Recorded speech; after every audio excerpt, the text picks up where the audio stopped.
before we have our quiet time, let's all get on the same page. If you're in the Sparkly book, it's page 351, a new section entitled Time and Eternity. If you're in the second edition, it's page 304, and the new section is entitled The End of Doubt. In the first edition, it's page 283. The new section is entitled The End of Doubt.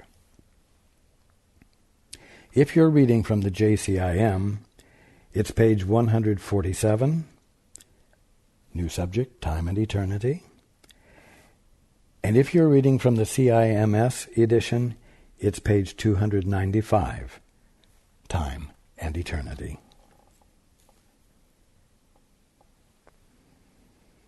Let's take a few moments to be quiet together.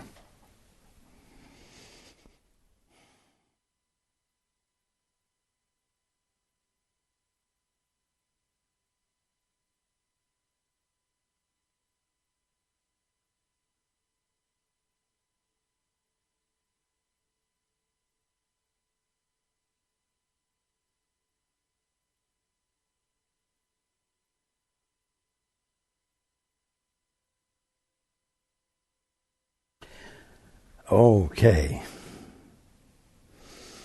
Good evening.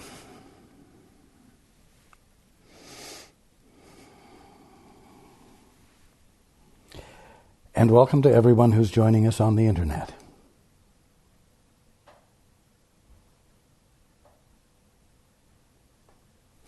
Before we move on to the next section, I want to elaborate on some things. We've been talking about the moment, silence, the instant, the holy instant.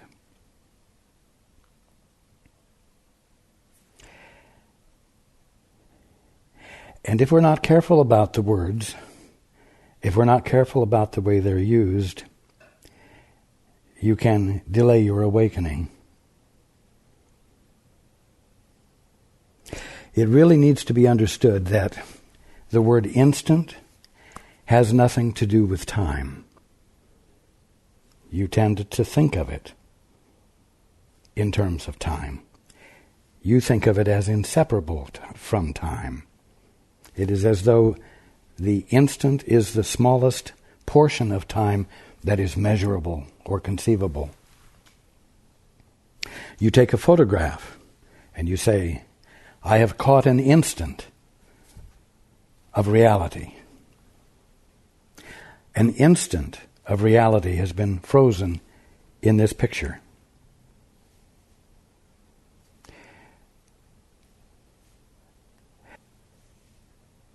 The instant of awakening, the moment in which awakening occurs. You see, even the words I'm using are inseparable from a context of time. But if you think that the word instant, the holy instant, refers to time, you'll wonder, when is that instant of awakening going to occur? Is it going to occur while I'm in the middle of baking a cake? Halfway through? And what will happen if I wake up and the cake is only half done?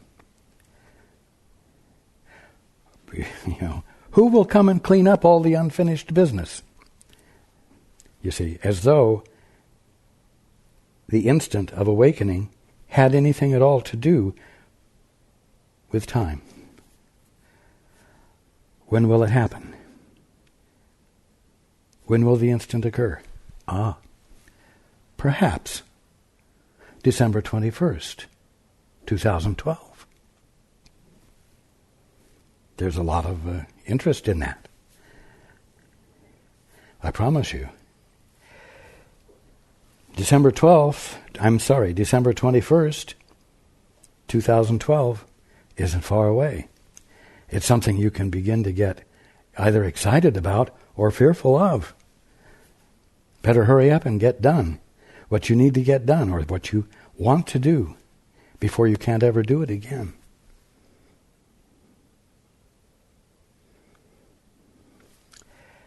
I promise you that if you think of the instant, the holy instant, the little gap that is between the past and the future, if you think of it as though it is in time, you're going to wait for the treasure that isn't buried in time. You're going to wait until 2012. And December 21st will come. And December 22nd will come. And you will not have awakened. At least not by virtue of it being that particular date. So, where you might think you don't have much time left, I'll tell you this, you have 4 years, almost exactly, to delay. You have 4 years to waste in order to discover that you were looking for the holy instant in the wrong place. Now that isn't much to get excited about or afraid of.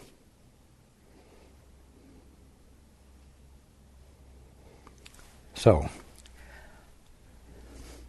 where is the holy instant? What is the holy instant? If it doesn't have anything to do with time, after all, if there's buried treasure, let's look for it in the right place.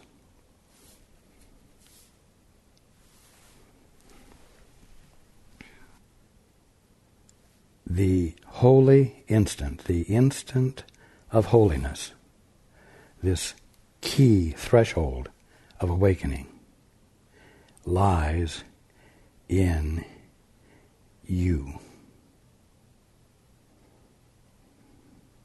Not in an external process of time. If one is looking at everything around him, it certainly will appear that you have awakened at a particular moment in a process, but not because the instant was there in the process. Not because the instant was there in the movement of creation. The instant lies in you again.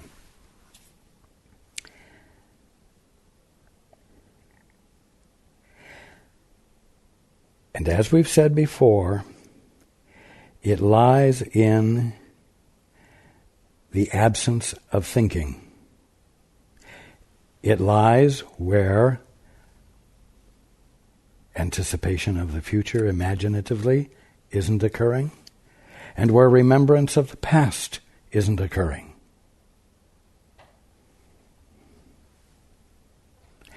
But it's more than just that. It's being in that moment, being in that experience of not knowing, in that moment of silence, that you must desire to know the truth.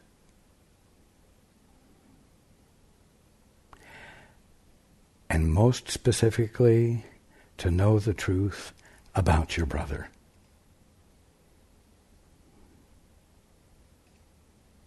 You must care enough to care, to be involved, and to desire to know your brother through your Father's eyes.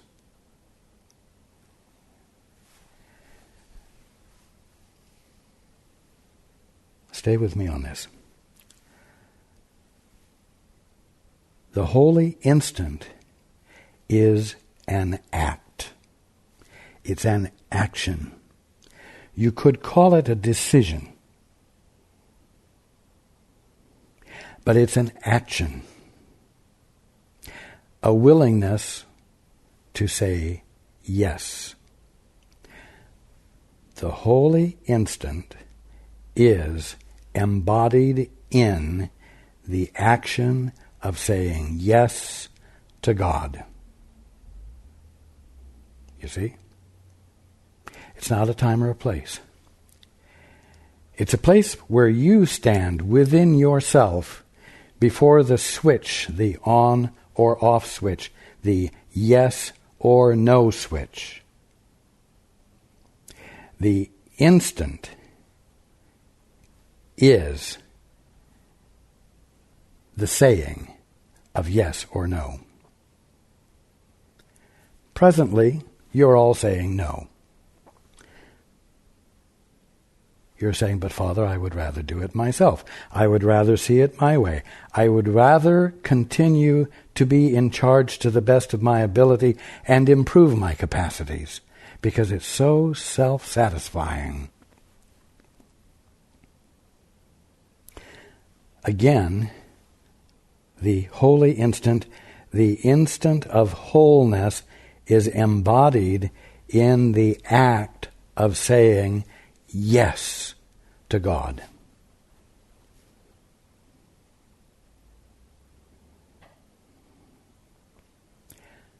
Succumbing to God.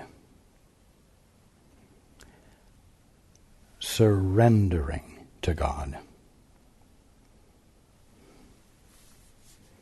You see, the holy instant is an action you engage in, an act of surrender,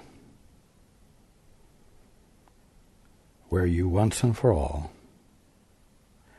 cease to want to see things or do things your way.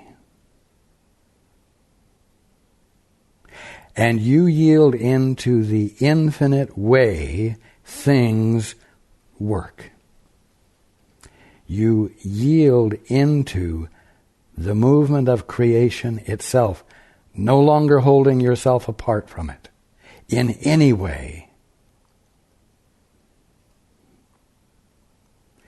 Being the conscious experience of creation rather than an observer of it and a modifier of it. So we can talk about using your moments well by bringing out the excellence of the moment.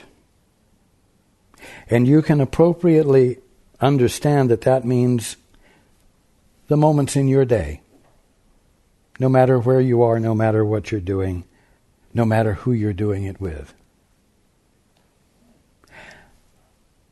But the way in which you bring out the excellence of the moment you're in ultimately lies in your willingness to abandon your desire to be in charge of that moment, to be controlling that moment, to be contributing helpfully to that moment by virtue of your own independent contributions.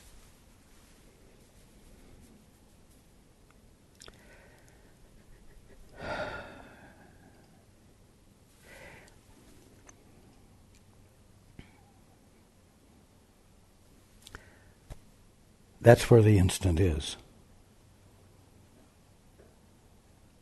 Not in some other year, not in some other lifetime, but right smack dab in the middle of you. And your response to the conscious experience of moment or instant that you're apparently in or having.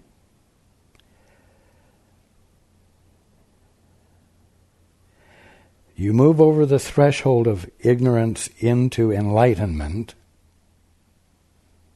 by abandoning figuring out the moment you're in for yourself and saying, Father, reveal to me, please, the truth, the full-blown experience of truth, the infinite, omnipresent experience of truth that it's my birthright to be experiencing at this moment. That has nothing to do with time or movement through time.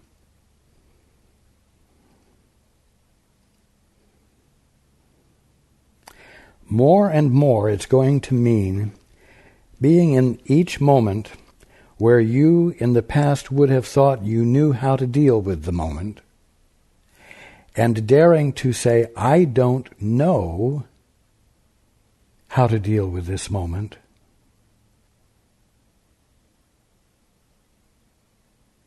Because I'm not experiencing it in its infinite context.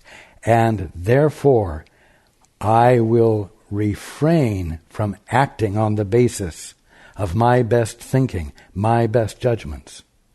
I will refrain from that, and I will refrain from acting until, after my request of the Father for clarity, after my desire of the Holy Spirit to know the truth, I experience the truth, and then I will act.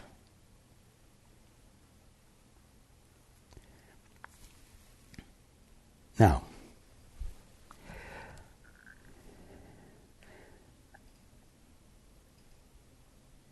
I'm going to be very practical with you.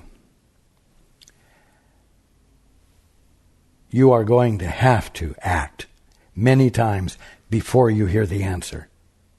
Because not everyone can wait for you to hear the guidance. But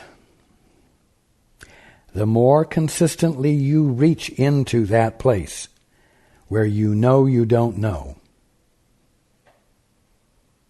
and you surrender to God, the more you will hear answers where there doesn't seem to be a demand for a quick response. And the more you be from that place and in that manner, the more you will be able, throughout your day, to deal with your day from there, without delay. But it won't happen until you begin to remember that at every moment when you're not doing this, it is your birthright to be doing it. It is normal for you to be being in that manner in every moment. And so you must bring the intent and the awareness of that divine function of yours into your awareness, and let it embrace every moment of your day, even if it doesn't seem to be implemented quickly.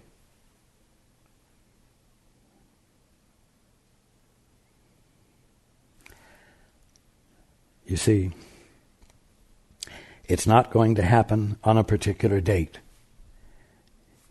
It's only going to happen when you bring the conscious intent to bear upon your conscious experience, which is always in the moment,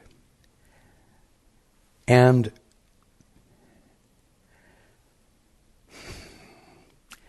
conscientiously desire to know of a source other than your best judgments and your thinking. What is the truth here?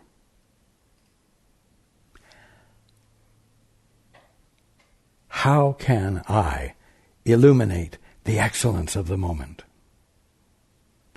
How can I bring myself to say yes to God?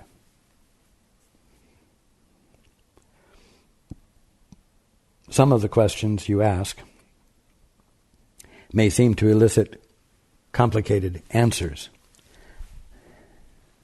But if you ask this last question that I just gave, how can I say or bring myself to say yes to God, it makes it uncomplicatedly clear and simple. You can just do it. You can just not say no. You can just say yes.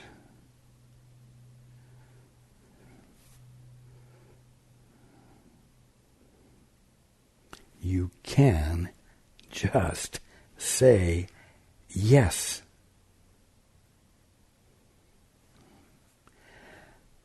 All of your reasons for saying no are meaningless. They serve no purpose except that they keep you from waking up. They keep your sanity from returning to you.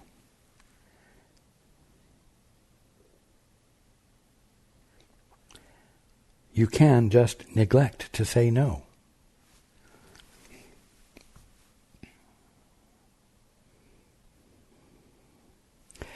When you realize that in not bringing out the excellence of the moment, you are engaging in what is meaningless, it will become obvious to you that no matter what your conditioning tells you, you really do want to bring out the excellence of the moment, the now.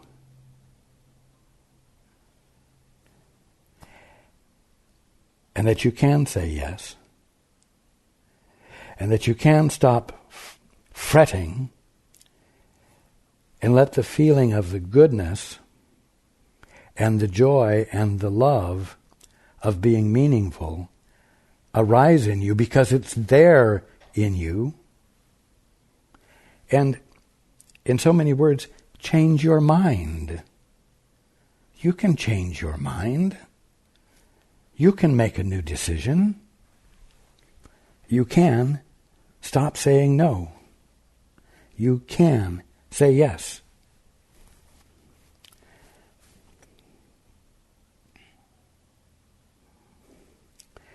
Now, we ended up last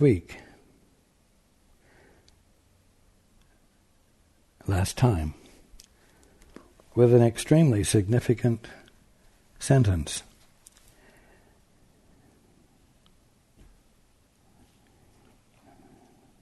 The last 9 words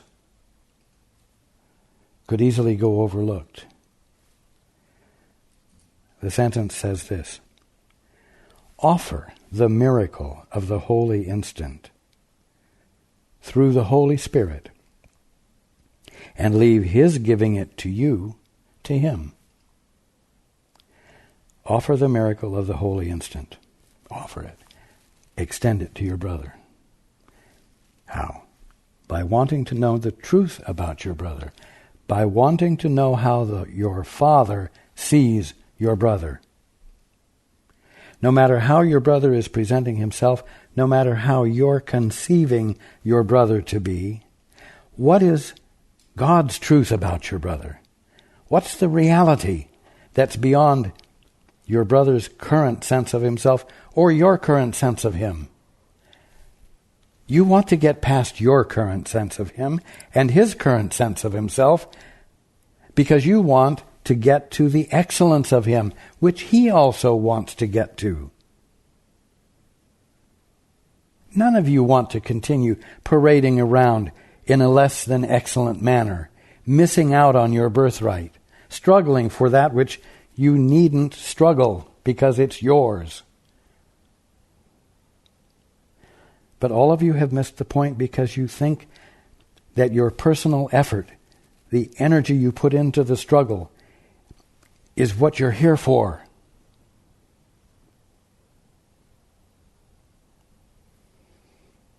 Oh, if I can be brave enough to endure the next 4 years until December 21st, 2012, I'll have it made. Oh, if I can just endure until I can get to Lourdes, you see, a time or a place. No, the holy instant is in the middle of you. That place where the on-off switch is the altar in you. The altar that is illuminated with the love that God is, embodying right where you are as you. And going to the altar in you, or going to what I've referred to as the place of excellence in you, is you going to that place where the switch is. Not to a place on the planet, not to a date in a year, but to the place in you where you either act out your willingness or unwillingness to surrender to the Father.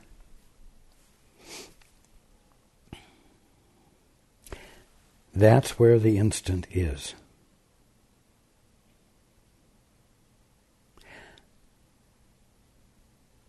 So, if you want to bring out the excellence of the moment you're in, you will need to go to the place where the instant of wholeness is, which is not in your environment, but is at the altar in you. And then you must be willing to go in there, and you could say, turn the switch off on all of your supposed capacity to accomplish, and turn on the switch to having your fulfillment provided to you because it's your birthright and always has been. And the struggle to achieve all good has been a total imaginary side trip that you have been suffering from.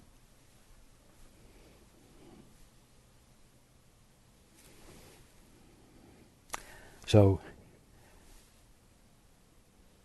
to bring out the excellence of the moment you're in, you go to where that instant of willingness to act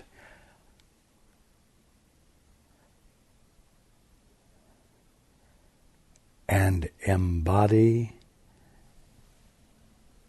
your willingness. And you say yes to God. I've brought out before that prayer is saying yes to God. It's not asking or petitioning God for something. Prayer is saying yes to God. And when you say yes to God, all that God is added unto you as a conscious experience, instead of being all there is of you as an unconscious experience. And as a result of engaging in the act of surrender,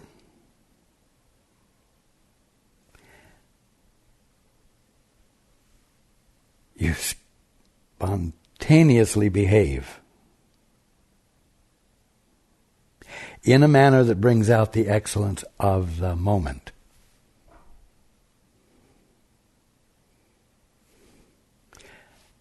And the moment, or your brother, is blessed. And as the saying goes, what you give, you get to keep.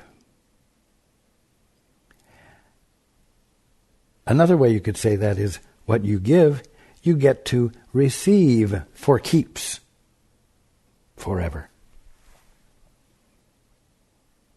So listen to this sentence again. Offer the miracle of the holy instant. The holy instant being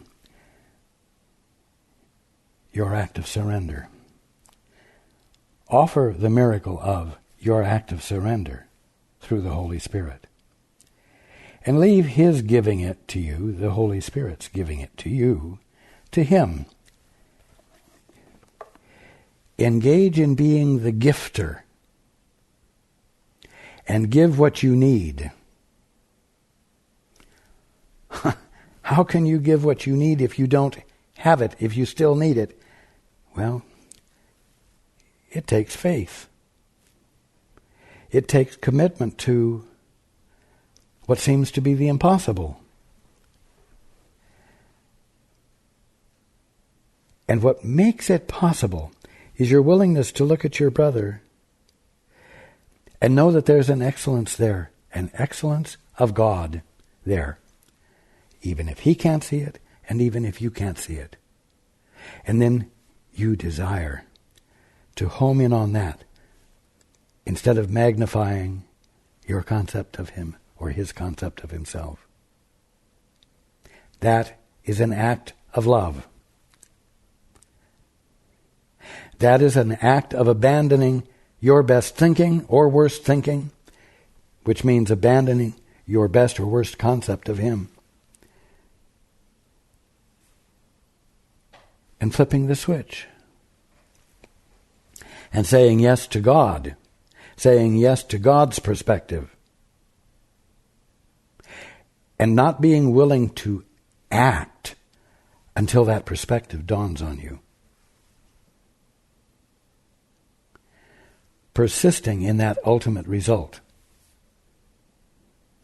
in the instant, not in time.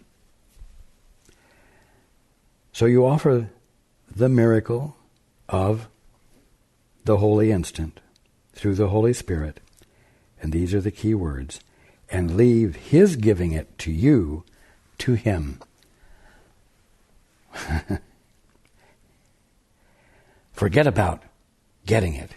Forget about how you're going to get it. Forget about when he's going to give it to you. Leave it up to him. Leave his giving it to you to him. Oh. That's called surrender, isn't it?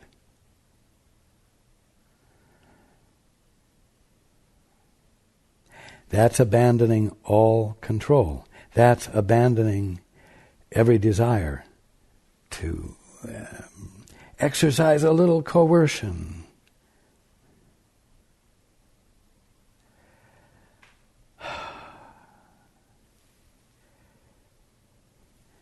Be willing to give to your brother what the Holy Spirit gives to you to give to your brother, because that's all you care about. And stop caring about when you're going to get it. That's what it means. And that's what the holy instant embodies. And that's what the holy instant utilizes as the means and the permission for atonement to occur, because there is no selfishness in it. But Holy Spirit, when am I going to get mine? Well, when you give it without concern about when you're going to get yours, because it has been revealed to you, whether you like it or not, that it's your function to be giving it. And in the willingness to give it and the giving of it, sanity returns to you. That's why.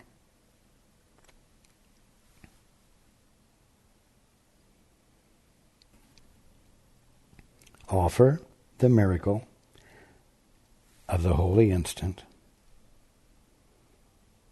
the instant of saying yes, in the withinness of you,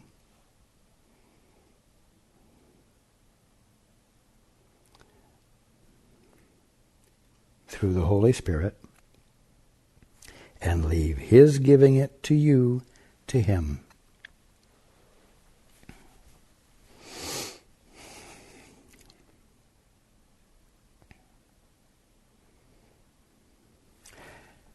It might seem to you that, quote, accomplishing, unquote, this is going to take forever.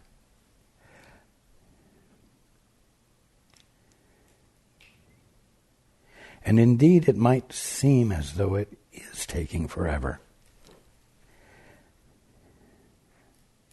But all it amounts to is your delay in throwing the switch. All it amounts to is you haven't said yes yet. And so, the lesson in this is that you must make your goal be saying yes, yes, yes, yes, yes, yes, forever.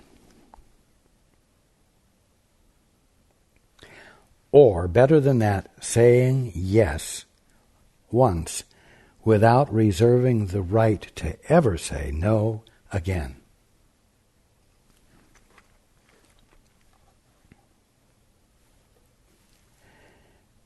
Become dedicated to this all day long.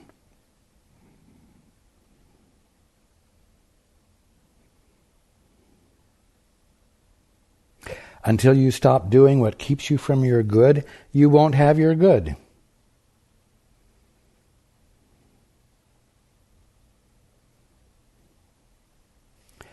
Now,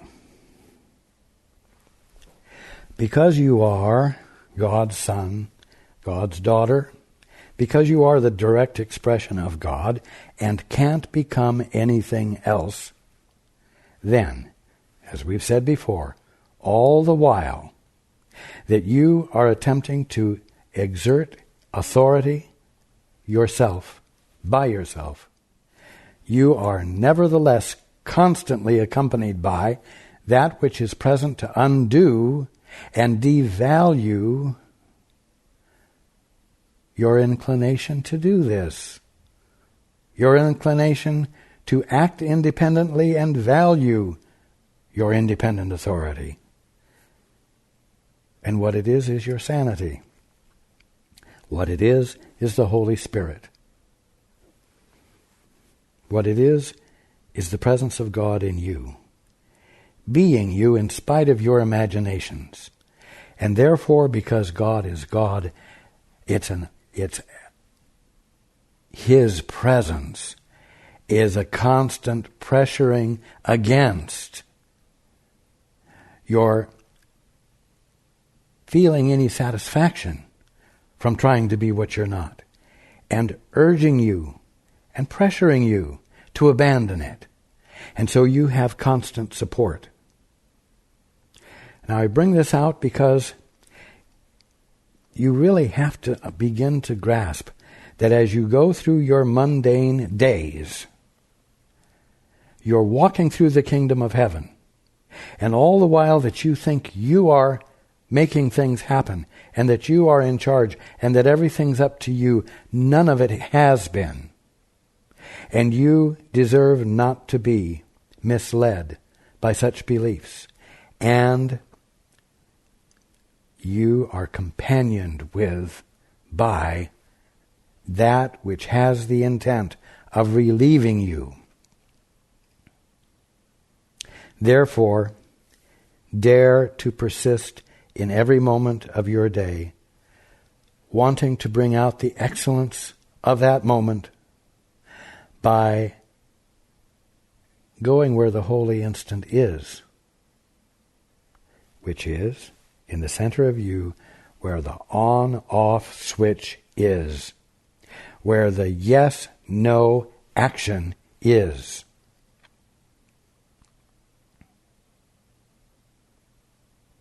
Where the opportunity to surrender wholly, completely lies, and then surrender moment after moment after moment after moment after moment,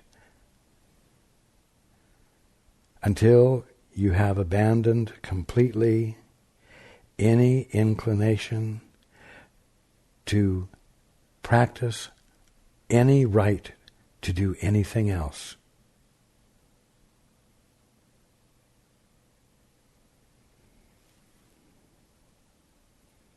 9 little words, and leave His giving it to you to Him.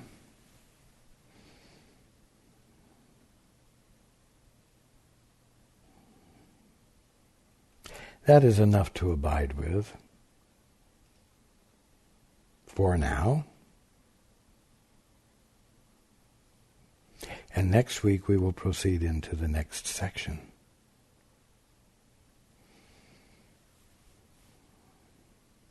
Sometimes it's important to stop and abide with 9 words.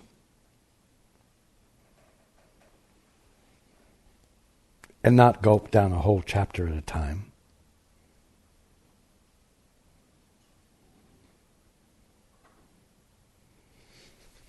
I love you very much.